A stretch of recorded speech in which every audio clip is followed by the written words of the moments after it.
बऱ्याच गावात नागरिकांमध्ये सतत चर्चा चालू असतात. सरपंच असा असावा, सरपंच तसा असावा. परंतु गावात राहणारा नागरिक कसा असावा हे मात्र कुणीच बोलत नाही. नमस्कार, मी सुरेखा आणि आपण पाहतात तारा न्यूज.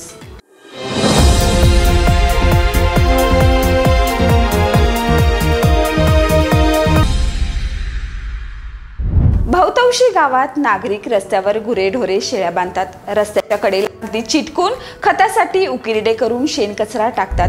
रस्त्यावर जळण लाकूडचा ढीग लावून ठेवतात. घरातील सांडपाणी जाणून बुजून रस्त्यावर सोडतात. प्लास्टिकचा कचरा नाल्यामध्ये टाकतात. गावातील मुख्य रस्त्यावरून व अंतर्गत रस्त्यावरून मोटारसायकल सुसाट चालवतात.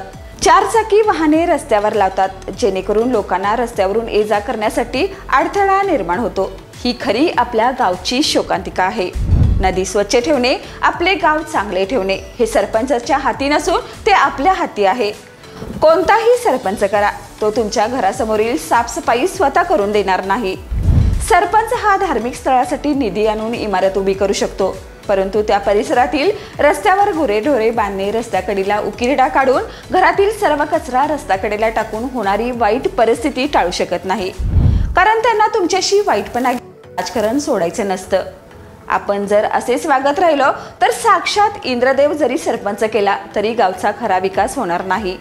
शेवटी सरपंच हे पद मर्यादित कालावधीसाठी आहे. नागरिक हे पद जीवनमान असेपर्यंत आहे. आणि आपण म्हणतो असा सरपंच पाहिजे, तसा सरपंच पाहिजे. मग नागरिक कसा पाहिजे हा विचार आपण कधी केलाय का? स्वतःपासूनच सुरुवात करा. सुज्ञ नागरिक बना. आपल्यापासून दुसऱ्याला त्रास होणार नाही याची दक्षता घ्या आणि आपलं गाव आदर्श बनवा.